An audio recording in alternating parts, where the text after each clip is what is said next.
في القلب مشاعر أخفيها قد أشرقت الشمس عليها عن خطط لم أعبأ فيها ستكون بأيامي فرقا فحياتي قبل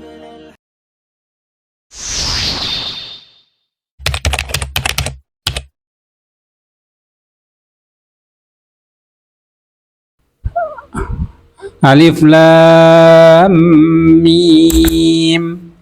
Ini sudah kita jelaskan pada kesempatan yang lalu. Sebagian ulama menyebutnya sebagai ayat mutasyabihat, ayat-ayat yang tidak diketahui maknanya secara jelas, namun sebagian lain mengatakan maknanya jelas. Nah, ini tergantung dari ilmu dari ulama tersebut. Nah, kita bisa merasakan bagaimana Alif Lam Mim itu mempunyai makna atau tidak. Nah, ini tergantung dari ilmu yang kita miliki. Kemarin sudah kita jelaskan, Allahu la ilaha illa huwal hayyul qayyum. Allah, zat yang disebut sebagai Al-Khaliq, yaitu pencipta, yang keberadaannya itu adalah wajibul wujud, wajib adanya.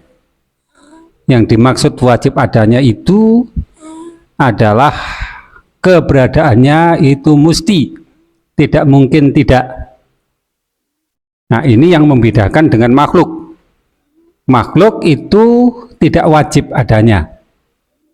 Dengan kata lain bahwa makhluk ada atau tidak nggak berpengaruh. Seperti misalnya antum nggak ada gitu ya, nggak ada pengaruhnya. Tapi kalau nggak ada, Allah nggak ada, maka tidak mungkin ada segala sesuatu. Itu wajibul wujud, wajib adanya. Dan Allah itu adalah la ilaha illa huwa. Tidak ada ilah selain dari Dia. Ilah itu secara garis besar bermakna yang berhak diibadahi.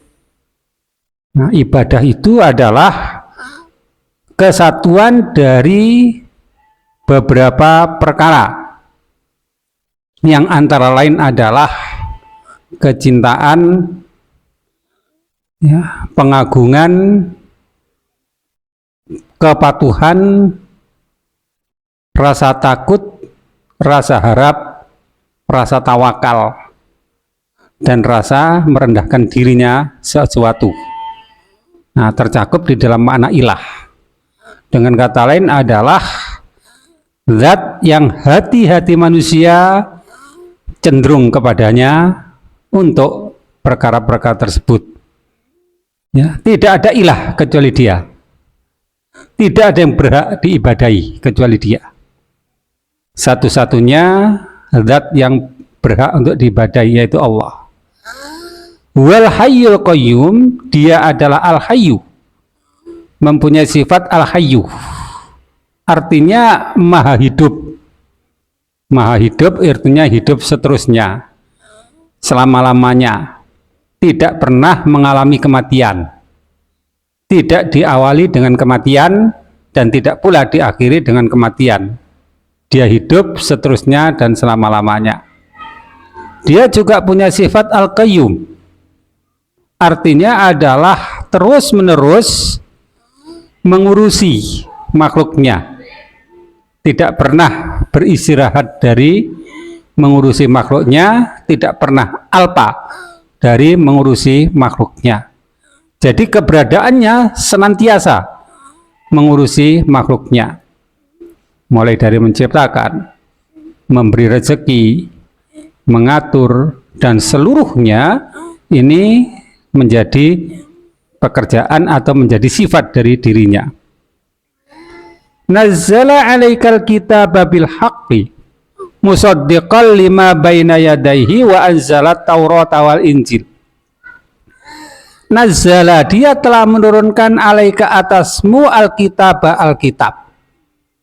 Kata nazzala artinya berbeda dengan anzala. Nazala itu maknanya adalah menurunkan secara berangsur-angsur, Ya, sedangkan anzala menurunkan sekaligus. Dia telah menurunkan atasmu Alkitab. Sebagian ulama menjelaskan bahwa Alkitab itu turun dengan 2 tahap.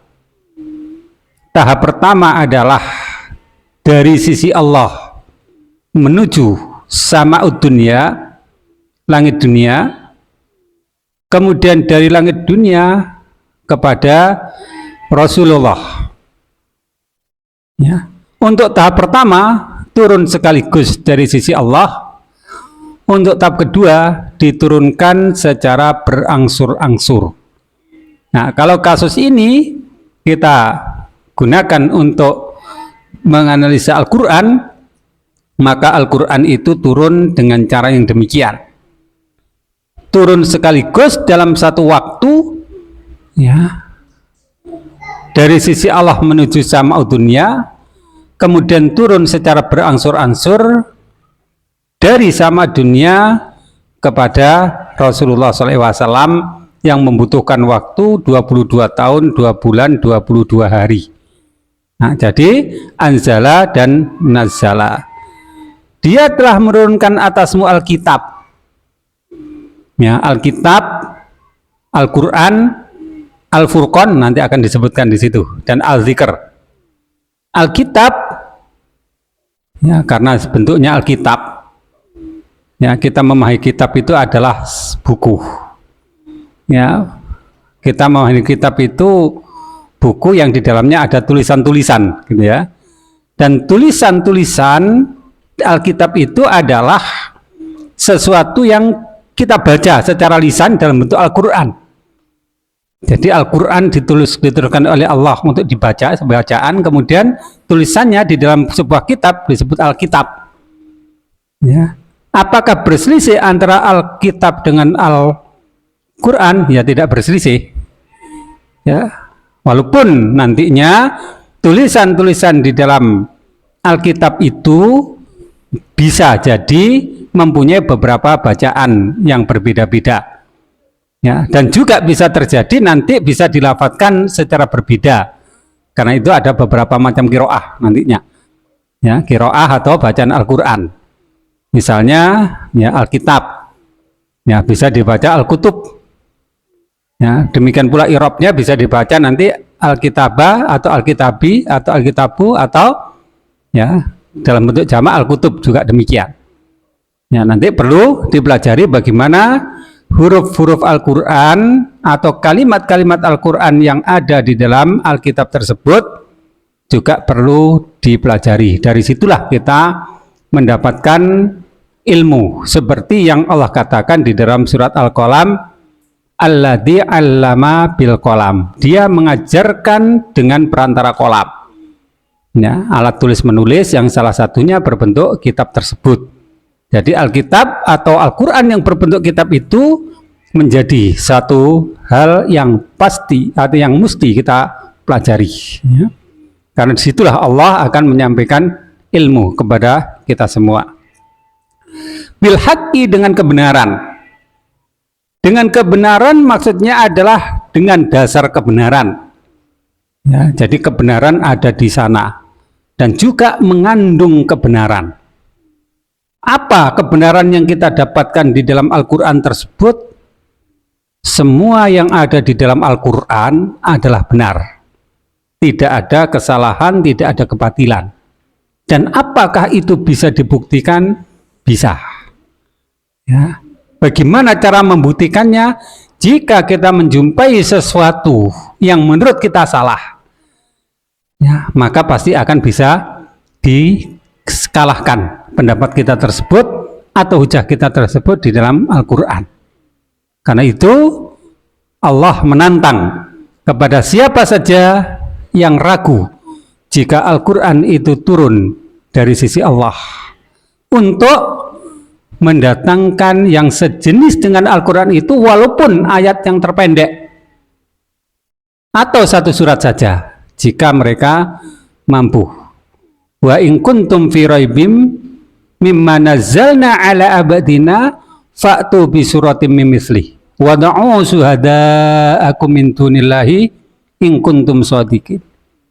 Dan jika kalian ragu terhadap apa yang kami turunkan kepada hamba kami, maka datangkanlah oleh kalian satu surat saja yang semisalnya.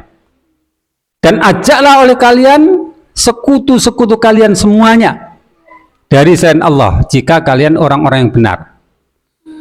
Fa illam taf'alu walan taf'alu, maka jika kalian tidak sanggup dan kalian tidak akan sanggup untuk mendatangkannya, fattakun naral lati waquduhan nasu wal hijarah, maka takutlah kalian kepada api neraka yang bahan bakarnya adalah manusia dan batu-batuan. Uiddat lil kafirin, dia telah disediakan bagi orang-orang kafir. Jadi kebenaran yang ada di dalam Al-Quran tidak bisa diragukan, dan memang tidak akan kita jumpai sedikit pun keraguan tentang kebenaran Al-Quran tersebut. Dzalikal kitab la raiba fih, itulah Alkitab, tidak ada keraguan di dalamnya. Jadi itulah Alkitab, tidak ada keraguan di dalamnya. Apa yang meragukan? Dia diturunkan atas dasar kebenaran. Semua berita-berita yang dia sampaikan adalah benar. Ada berita tentang kehidupan yang lampau, ada berita tentang kehidupan saat ini, ada berita tentang kehidupan yang akan datang, ada berita tentang hal-hal yang nyata, ada berita tentang kegaiban-kegaiban, semuanya benar dan bisa dibuktikan kebenarannya. Demikian juga kebenaran dari syariahnya, syariah Islam yang berbentuk hukum-hukum, aturan, kemudian tata krama, kemudian ibadah, muamalah dan sebagainya. Semuanya mengandung kebenaran dan tidak terdapat sedikit pun kebatilan atau kesalahan. Demikian juga ajaran-ajaran dan yang lain-lain yang terkandung di dalamnya. Tidak akan kita jumpai ada sebuah kesalahan, sebuah kerancuan, sebuah keraguan bahwa dia benar-benar hak dari sisi Allah dan tidak ada yang bisa untuk membantah kebenaran tersebut. Lau kana min indi ghairillahi lawajatu fihi ikhtilafan katsira. Dan jika Al-Quran itu turun bukan dari sisi Allah, maka kalian pasti akan menjumpai perselisihan yang banyak, dan tidak dijumpai ada perselisihan antara yang berita-berita atau apapun yang ada di dalam Al-Quran, dan itu bisa dibuktikan. Maka jika ada manusia yang masih ragu dengan hal itu, datangkanlah hujah, datangkanlah bukti, maka pasti hujah dan bukti itu akan bisa dikalahkan oleh Al-Quran. Dan Alkitab itu juga mempunyai sifat musaddiqon, membenarkan. Apa yang dibenarkan? Lima baina yadaihi, yaitu bagi apa-apa yang datang sebelumnya. Apa yang datang sebelumnya? Ada Taurat dan ada Injil. Taurat diturunkan oleh Allah kepada Nabi Musa, Injil diturunkan oleh Allah kepada Nabi Isa. Yang sekarang masih ada bentuknya. Namun dua kitab tersebut telah diubah oleh para pengikut-pengikutnya sehingga hilanglah kemurnian dan keasliannya. Bagaimana mereka mengubahnya? Al-Quran menjelaskan, alladzina yaktubunal kitaba bi aidihim summa yaquluna hadza min indillah liyastaru bihi tsamanan qalila. Mereka telah menulis Alkitab dengan tangan-tangan mereka, kemudian mereka katakan ini dari sisi Allah, agar mereka bisa menjualnya dengan harga yang sedikit. Dan bagaimana kita tahu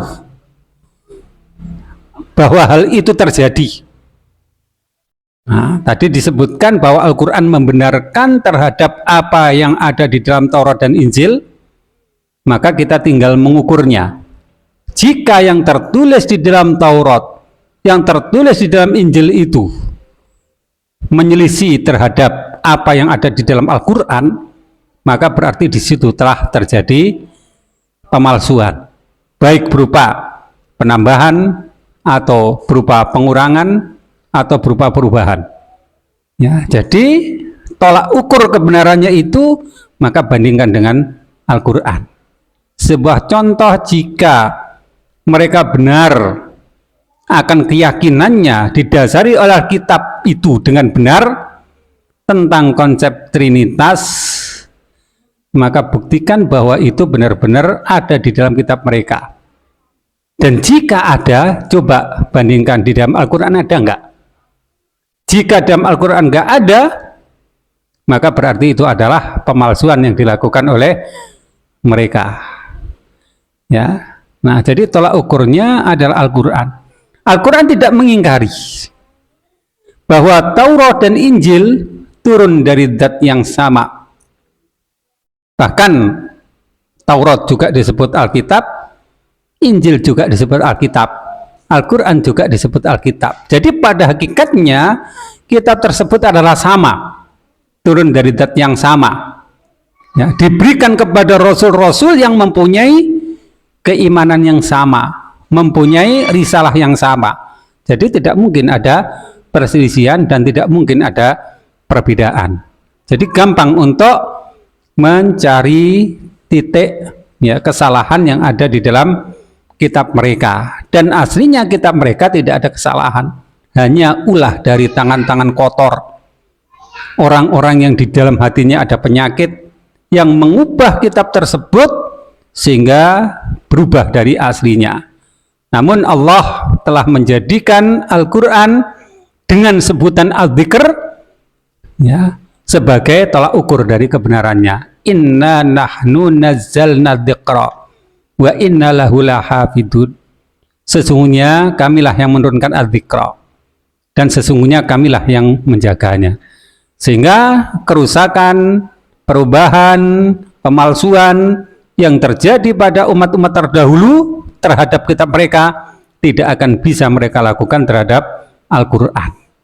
Nah, bagaimana Allah menjaganya?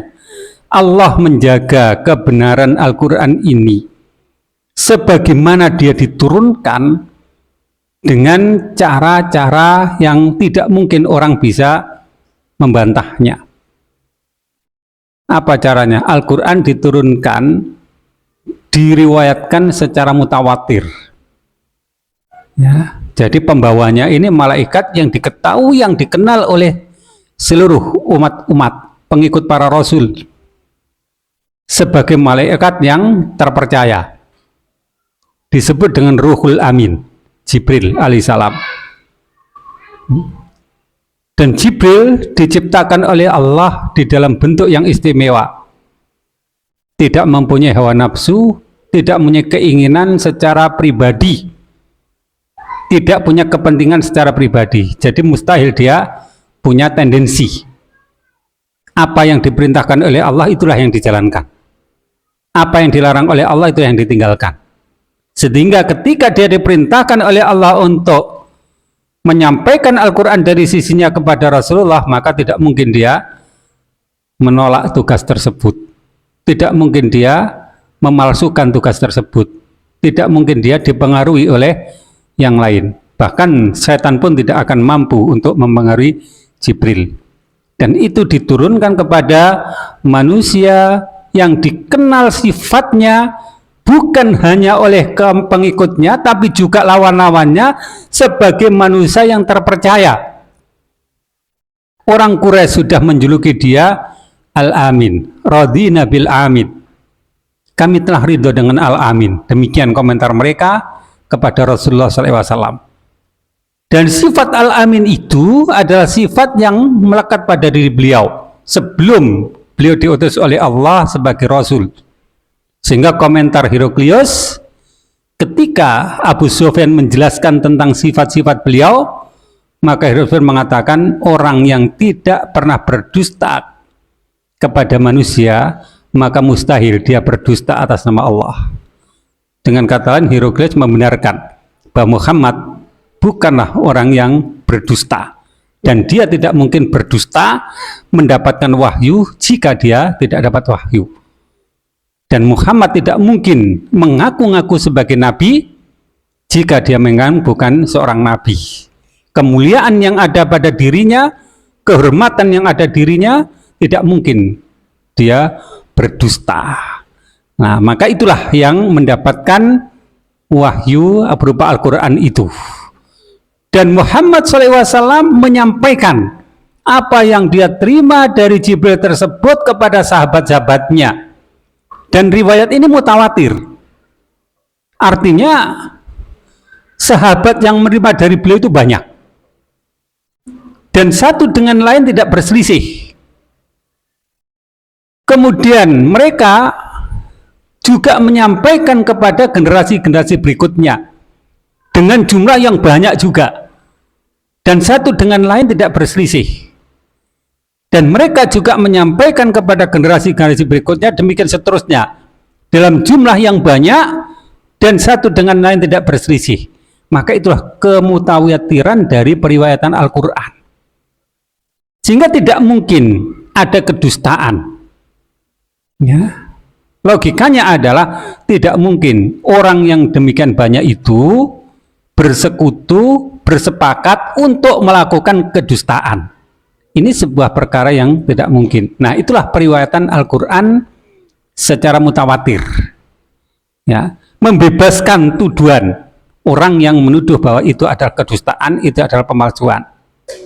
Di samping itu, Al-Quran juga turun berdasarkan pada bacaan, lafaz yang dibacakan oleh Jibril kepada Rasulullah, yang dibacakan Rasulullah kepada sahabat-sahabat, yang dibacakan sahabat-sahabat pada generasi-generasi berikutnya. Ditambah lagi, Al-Quran juga ditulis sejak awal pertama kali dia diturunkan kepada Rasulullah. Sehingga dua penjagaan di sini, sudah dua penjagaan. Dalam bentuk lafaz, sahabat-sahabat menghafalnya. Generasi-generasi berikutnya menghafalnya, generasi-generasi berikutnya menghafalnya, sehingga hati-hati mereka ini memuat Al-Quran, ya, terjaga di dalam ingatan, terjaga dalam hati-hati manusia. Bahkan sampai pada tingkat yang terkecil sekalipun, seandainya ada koma, ada titik, itu pun tidak akan ada yang terlewat. Dan tidak ada satu huruf pun yang bisa dilewati. Semuanya tercatat dengan baik dengan tulisan tersebut dan teringat dengan baik di dalam ingatan para ahli-ahli Quran. Ditambah lagi, Al-Quran ini menjadi furqan di dalam kehidupan manusia sejak zaman Rasulullah SAW. Jadi mereka tahu hak dan batil, mereka tahu benar dan salah, itu dari Al-Quran. Jadi mereka ngerti ini perkara hak, ini perkara batil. Dengan kata lain bahwa amaliyah mereka itu merupakan amaliyah dari pengamalan Al-Quran tersebut. Sehingga tidak mungkin ini diselewengkan. Mereka tahu betul ini hak, ini batil. Ya, seperti yang ditanyakan oleh seorang sahabat kepada Aisyah radhiyallahu anha tentang kaifa kana khuluqi Rasulullah sallallahu alaihi wasallam. Ya. Kaifa kana khuluqi Rasulullah sallallahu alaihi wasallam? Bagaimana akhlak Rasulullah sallallahu alaihi wasallam itu? Maka disebutkan kana khuluqul Quran. Akhlak Rasulullah sallallahu alaihi wasallam itu adalah Al-Quran. Nah, jadi akhlak Rasulullah sallallahu alaihi wasallam itu adalah Al-Quran karena perbuatannya, perilakunya, ya, perkataannya itu adalah wujud dari Al-Quran tersebut, sehingga hak dan batil, ya, menjadi jelas. Hak dan batil tampak sekali, ya, itu wujud dari Al-Quran tersebut. Dan juga Al-Quran itu adalah dzikir bagi mereka. Ya, dzikir itu apa? Dzikir itu adalah ingatan bagi mereka. Mereka selalu mengingatnya. Ini nanti pada tahap berikutnya itu bagaimana dzikirnya itu dzikir Al-Quran. Jadi selalu ingat, tidak pernah mereka mengabaikan Al-Quran tersebut di dalam kehidupan mereka. Maka dengan penjagaan yang semacam itu, tidak mungkin Al-Quran ini dipalsukan, tidak mungkin Al-Quran ini diselewengkan. Ya, lebih-lebih Al-Quran ini diganti, tidak bisa. Penjagaan ini demikian kuat. Walaupun kita lihat di zaman-zaman yang seperti ini, manusia sudah semakin menjauh dari Al-Quran, manusia sudah banyak meninggalkan Al-Quran, tetapi dalam ingatan sebagian manusia, bahkan juga bisa dikatakan masih banyak manusia di antara umat-umat muslimin ini yang masih menghafal Al-Quran. Demikian juga kitab Al-Quran terus dicetak. Dan tentunya pencetakan ini bukan sekedar mencetak, tapi mereka punya lembaga-lembaga tauhid Al-Quran. Ya, sehingga pencetakan itu dipastikan kebenarannya, tidak ada satu huruf pun yang hilang, tidak ada satupun tanda baca yang hilang. Nah, maka disitulah Al-Quran terjaga dengan sempurna. Maka ini tentu berbeda dengan kitab-kitab yang terdahulu yang akhirnya bisa diubah, bisa dipalsukan oleh pengikut-pengikutnya. Maka disinilah cara kita untuk mengetahui benar dan salahnya Taurat dan Injil yang ada di saat ini. Sesuaikah dengan Al-Quran? Jika itu sesuai, maka itu adalah kebenaran, dan jika itu tidak sesuai, maka itu adalah kebatilan. Nah, inilah Al-Quran. Min qablu hudalin nasi. Dari sebelumnya, dia menjadi hudalin nas, petunjuk bagi manusia. Artinya sebelum Al-Quran ini diturunkan, ya, Taurat dan Injil ini menjadi petunjuk bagi manusia. Dia juga disebut Alkitab. Ya. Siapa manusia yang mendapatkan petunjuk itu? Memang secara khusus Allah menjelaskan Taurat diturunkan kepada Nabi Musa, Injil diturunkan kepada Nabi Isa. Dan mereka terbebani tugas untuk mengamalkan hal tersebut. Itu adalah petunjuk yang Allah turunkan kepada nabi-nabi sebelum Rasulullah SAW. Dan juga ada suhuf-suhuf yang diturunkan kepada nabi-nabi dan rasul-rasul yang lain. Seperti Nabi Ibrahim ada suhuf, dan juga kepada nabi-nabi yang lain. Ya. Wa anzalal furqan, dia juga menurunkan Al-Furqan. Tadi kita sebutkan ada nazala, ada anzala. Ya. Nazala ada menurunkan secara berangsur-angsur, anzala berarti menurunkan secara sekaligus. Jika digabung makna tersebut, maka anzala Allah turunkan dari sisinya menuju sama'ud dunia. Dari sama'ud dunia diturunkan kepada nabi-nabi dan rasul-rasul secara bertahap. Ya, kalau kepada Rasulullah SAW memakan waktu 22 tahun lebih, dimulai dari ketika beliau bertahanut di Gua Hira, ya, pada bulan Ramadan, ya, tahun pertama dari kenabian, sampai mendekati 23 tahun kemudian, ya, secara berangsur-angsur. Sebagian tergolong surat-surat Makkiyah, sebagian tergolong surat-surat Madaniyah. Kenapa disebut surat Makkiyah? Kenapa disebut surat Madaniyah? Ini para ulama berbeda di dalam mendefinisikannya. Ada yang mendefinisikan yang dimaksud dengan surat Makkiyah adalah surat-surat yang turun sebelum hijrahnya Rasulullah SAW ke Madinah.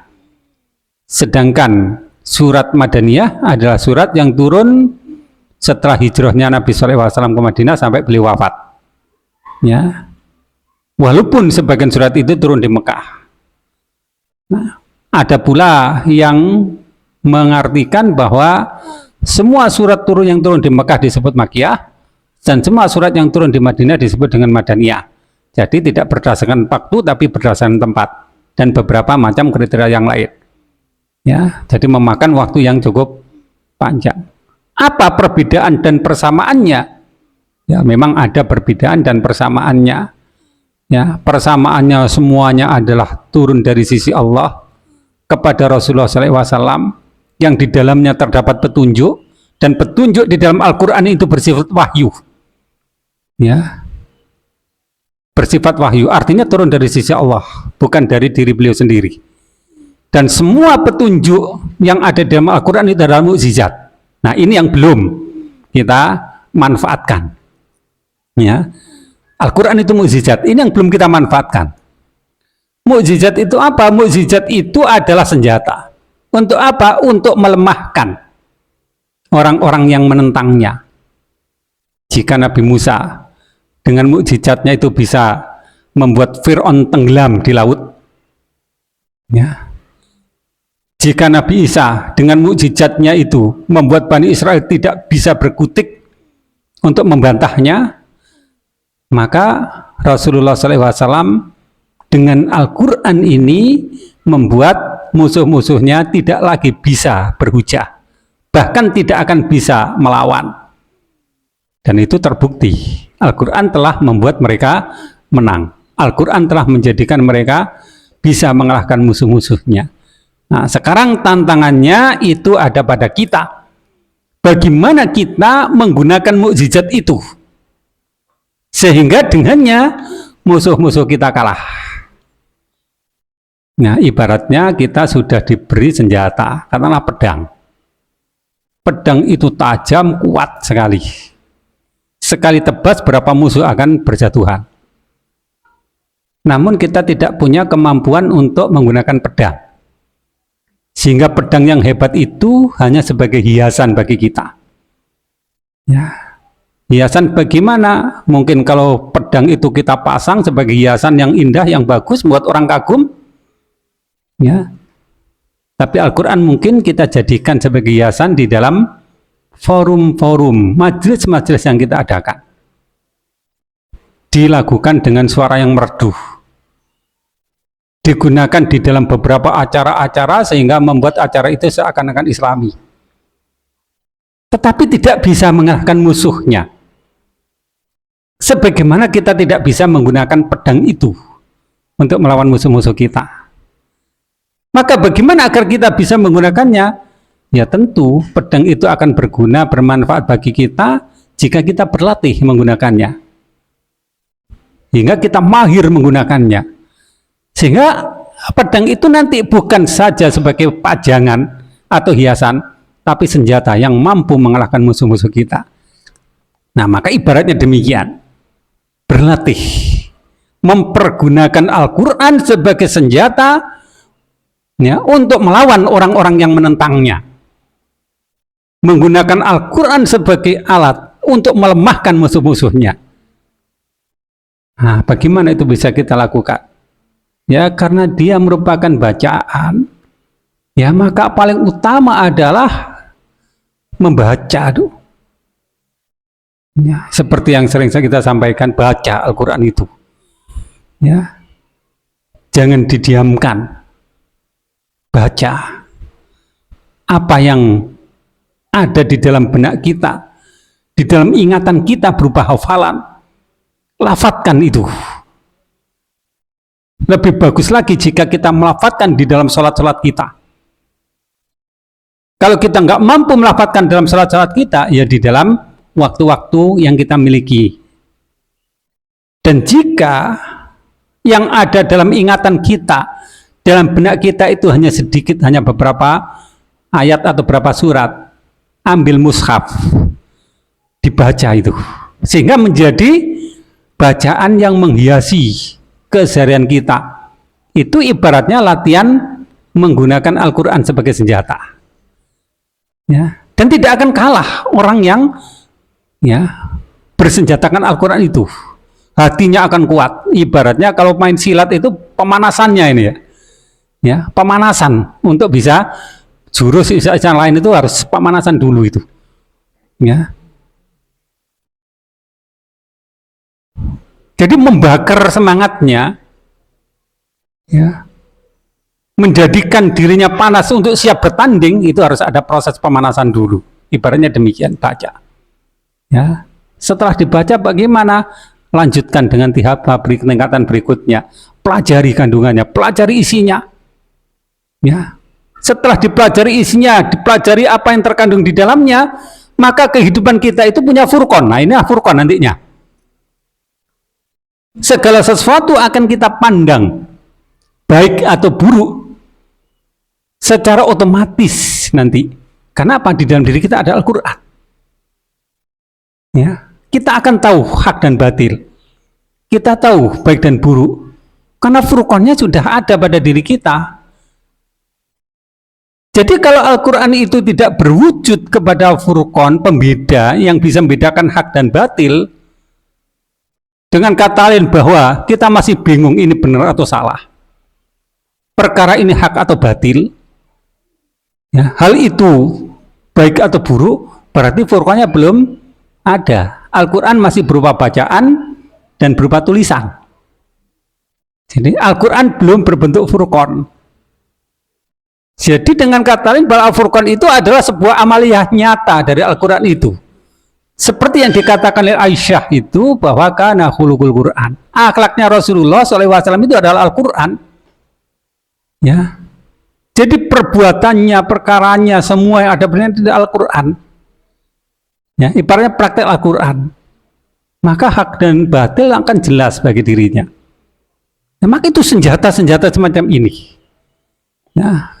Nah, kalau kita sudah tertuntun kepada perkara hak dan kita menolak kepada perkara yang batil, maka itu sesungguhnya adalah senjata yang akan mampu mengalahkan lawan. Seberapa kuat lawan tersebut tidak akan bisa mengalahkan kita. Ada nasihat pesan Umar bin Khattab ketika mengirim pasukannya untuk menghadapi Persia. Ya. Dia kirim surat. Nah, panglimanya adalah Sa'ad bin Abi Waqqas saat itu. Dia perintahkan, bertakwalah kalian kepada Allah di mana saja kalian berada. Ya, karena ketakwaan itulah sesungguhnya senjata yang paling utama di dalam menghadapi musuh. Ya. Kalau kalian mengandalkan senjata, maka pasti kalian kalah. Senjata kalian jauh lebih lemah daripada senjata musuh. Jika kalian mengandalkan jumlah pasukan, kalian pasti kalah. Jumlah pasukan mereka lebih banyak. Jika kalian mengandalkan pengalaman tempur, kalian juga kalah. Mereka jauh lebih berpengalaman dari kalian. Ya. Terus apa yang menjadi andalan?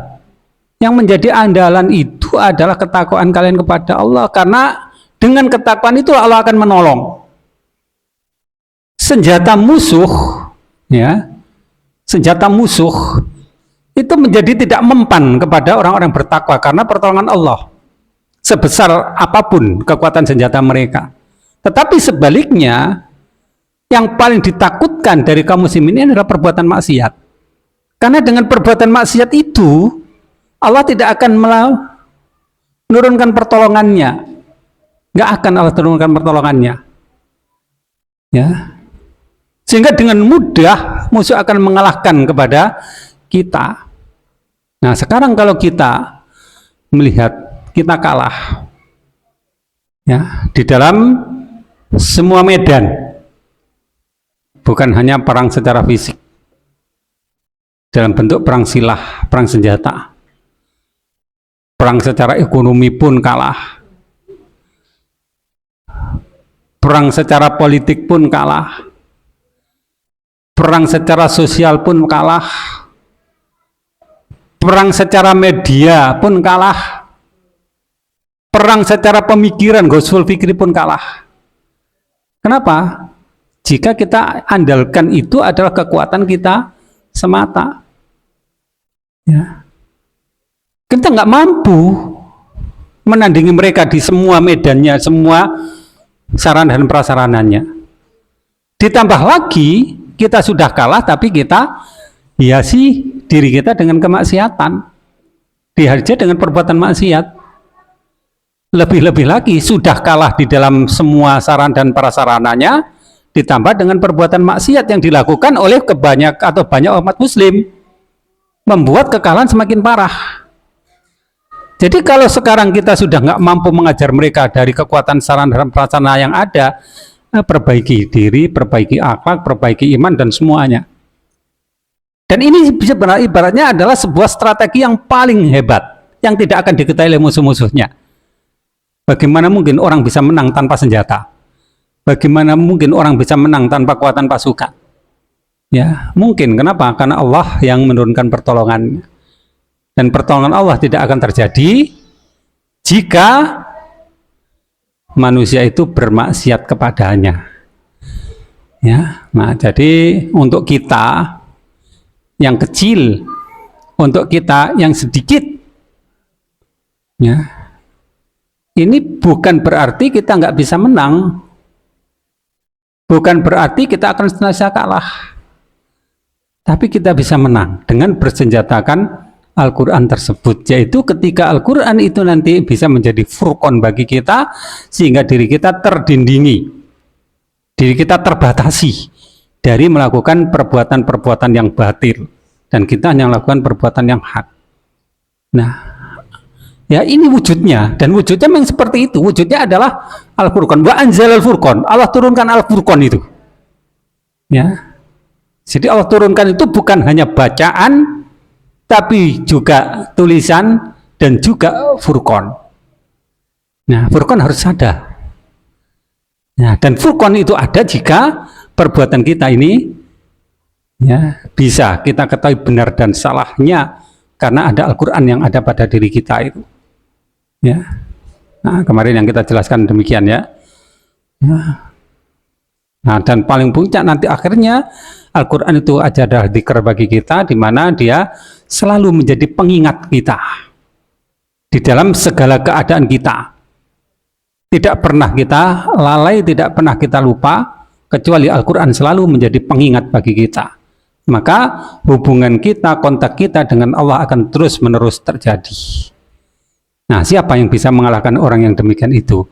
Ya tidak ada nantinya. Maka ibaratnya pedang yang tajam, yang kuat itu bisa kita gunakan dengan sebaik-baiknya, dan musuh akan kalah dengan sebab itu. Ya. Innalladzina kafaru bi ayatillahi lahum adzabun syadid. Sesungguhnya orang-orang yang telah kafir terhadap ayat-ayat Allah, kafir terhadap ayat-ayat Allah, ayat-ayat Allah yang Allah turunkan kepada manusia tadi sudah disebutkan. Sebelumnya ada Taurat, ada Injil, kemudian juga ada Al-Quran. Orang yang bermaksiat, orang yang kafir kepada Taurat, orang yang kafir kepada Injil, orang yang kafir pada Al-Quran, sama saja hukumnya. Lahum adzabun syadid. Mereka itu akan mendapatkan siksa yang sangat berat. Ya. Apa siksa berat yang akan mereka terima itu? Allah Ta'ala itu mempunyai sifat azizun, wallahu azizun, maha perkasa. Artinya adalah menguasai segala urusan, sehingga tidak ada satupun yang dapat menghalanginya untuk menunaikan janjinya, baik janji memberi pahala kepada orang-orang yang beriman, maupun janji untuk menyiksa kepada orang-orang yang kafir. Ya, dia maha perkasa, tidak ada satupun yang bisa menghalangi dia untuk melaksanakan janji-janjinya. Allah juga mempunyai sifat dzuntiqam, mempunyai hukuman atau siksaan, dan siksa Allah tentu adalah siksa yang sangat berat, diancam kepada hamba-hambanya yang bermaksiat kepadanya, ya, yang kafir kepada ayat-ayatnya, dengan siksa yang sangat berat yang tidak akan mampu dilakukan oleh siapapun di antara makhluk-makhluknya. Sedangkan sebaliknya bagi hamba-hambanya yang beriman, mereka lanjutkan iman dengan amal soleh, maka bagi mereka pahala. Dan pahala di sisi Allah itu adalah pahala terbesar yang tidak akan mampu didatangkan oleh segala sesuatu selain dari Allah semata-mata. Dan untuk itu Allah berkuasa dan tidak ada satupun yang bisa menghalangi ketika Allah hendak memberikan pahala kepada hamba-hambanya. Ya, baik, barangkali ada yang perlu didiskusikan, silakan.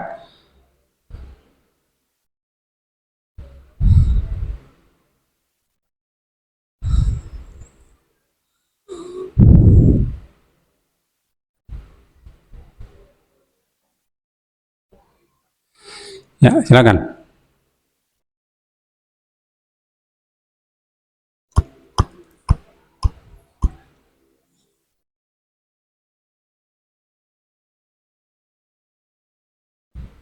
Sudah nggak ada? Berarti jelas ya?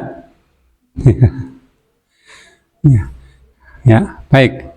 Kalau nggak ada, kita cukupkan dulu ya untuk pertemuan kita kali ini. Ada bonus sedikit ya, untuk persiapan dan yang lain-lain.